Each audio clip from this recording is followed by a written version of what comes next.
and welcome to Study English IELTS preparation. I'm Margot Politis. Today on Study English we're going to look at some of the features of formal written English. In our clip we'll hear from a man who believes that drinking water is the key to being healthy and living a long time.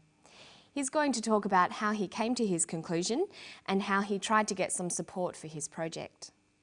How does nature do it? What keeps body cells going, and how can we improve on that process so that we eliminate disease altogether and we live a long and healthy life? I don't think death and disease is inevitable. We stumbled on the fact that they weren't actually getting rid of carbon dioxide out of their bodies, they were neutralising the carbon dioxide in their bodies. And we found it was from the water they were drinking. When we looked at these animals and saw what they were doing, it was exactly as we'd hypothesised, and that was a great feeling, a real feeling of elation. I tried and I tried and I tried to be conventional in that sense. I went to 100 people. I wrote 1,000 letters. I spoke to the Australian Academy of Science. I spoke to the American Academy of Science. I spoke to hospitals. I spoke to professors of medicine. Because I wanted to do work independently, I couldn't get anywhere, so I had to do it other ways. This is a food substance. This is something that's been drunk for thousands of years. This is probably where the mythology of the Fountain of Youth came from. There would have been natural springs somewhere bubbling out magnesium bicarbonate at an alkaline pH value, and people that drank these springs lived longer. But I want everybody to have the opportunity to live a long and healthy life, and that's been my life's work, and we're getting somewhere. We're getting somewhere.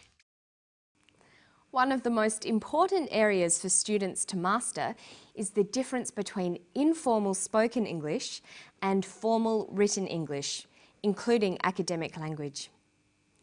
There are many differences between formal and informal English. Firstly, in written language, all words must be spelt correctly. There should be no words in written English that you can't find in a dictionary. Another important difference is that contractions are not used in formal written English. We only use contractions in written English if we're trying to represent the way that people speak. The clip we've heard today is, of course, spoken English. Listen to part of it again and see if you can identify the features of informal English.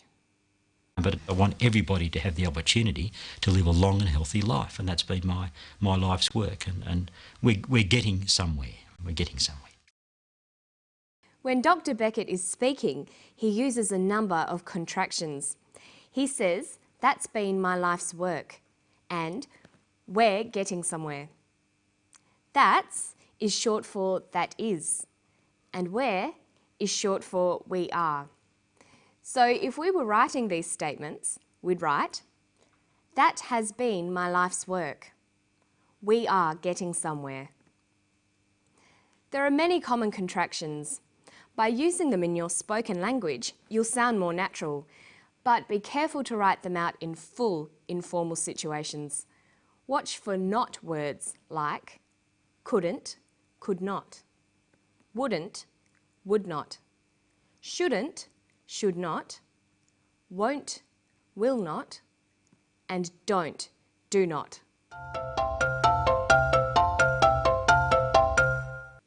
Another common feature of informal English is the use of phrasal verbs, or two-word verbs. Phrasal verbs consist of a verb and a preposition. They are commonly used in spoken English, and their meanings are idiomatic, giving the verb a special new meaning. Listen for some phrasal verbs in this clip. We stumbled on the fact that they weren't actually getting rid of carbon dioxide out of their bodies, they were neutralising the carbon dioxide in their bodies. And we found it was from the water they were drinking. This is probably where the mythology of the Fountain of Youth came from. He uses the phrasal verbs stumbled on, get rid of, found out, and came from. In formal written English, it's best to use single word verbs. So instead of saying they weren't getting rid of carbon dioxide, we would write they weren't eliminating carbon dioxide. And then we'd get rid of the contraction. So it would read, they were not eliminating carbon dioxide. Instead of saying we found out it was from the water, we would write we discovered it was from the water. This is probably where the myth came from. This is probably where the myth originated. Let's look at some other examples of common phrasal verbs. Instead of look into, we would write investigate. Instead of cut down, we would write reduce. Keep on could be continue. Point out could be indicate. All of these words are more formal than phrasal verbs. Another important part of formal written English is understanding how to use conjunctions. Short sentences are less formal than compound or complex sentences. If you can, it's good to try to link short sentences together. Listen to this clip, then we'll try to turn it into good formal English using coordinating conjunctions. I went to 100 people. I wrote 1,000 letters. I spoke to the Australian Academy of Science. I spoke to the American Academy of Science. I spoke to hospitals. I spoke to professors of medicine. Because I wanted to do work independently, I couldn't get anywhere. He uses a number of simple sentences in a row. I spoke to the Australian Academy of Science. I spoke to the American Academy of Science. I spoke to hospitals. I spoke to professors of medicine. These could become, I spoke to the Australian Academy of Science, comma, the American Academy of Science, and hospitals. I also spoke to professors of medicine. There are some rules to be aware of when you're using conjunctions. In formal English, we don't start sentences with coordinating conjunctions. Words like and but are joining words. They are not used to begin sentences. Listen to Dr. Beckett again. Notice how he uses conjunctions to start his sentences. There would have been natural springs somewhere bubbling out magnesium bicarbonate at an alkaline pH value, and people that drank these springs lived longer. But I want everybody to have the opportunity to live a long and healthy life, and that's been my life's work. He uses the word and to begin a sentence. If we were writing a formal report or essay, we would have to find other words to replace and. We could begin the sentence with furthermore, in addition, or moreover. We could replace the word but with the word however. You should make lists of these alternative words so you use a variety of them in your written language. It's important to avoid repetition in your formal written English. Of course, repetition can be used to add emphasis in spoken English.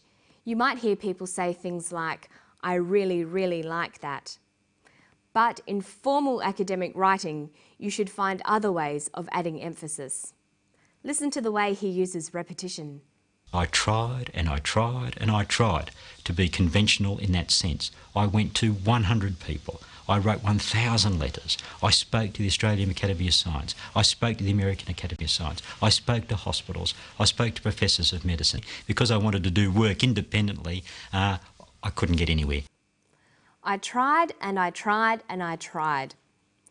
To make this sentence more formal, you could either just drop the repeated verb or use an adverb like repeatedly. We could just write, I tried, or I tried repeatedly. Another way you can make your language more formal is to use the prefix re to indicate a repeated action. This doesn't apply to all verbs. Look at this sentence. He played and played the song again and again. We could write formally, he replayed the song repeatedly. And why don't you try practicing ways of making spoken language more formal? Or looking at ways that you can take formal written language and turn it into conversational English. That's all for today. I hope I'll see you next time on Study English. Bye-bye.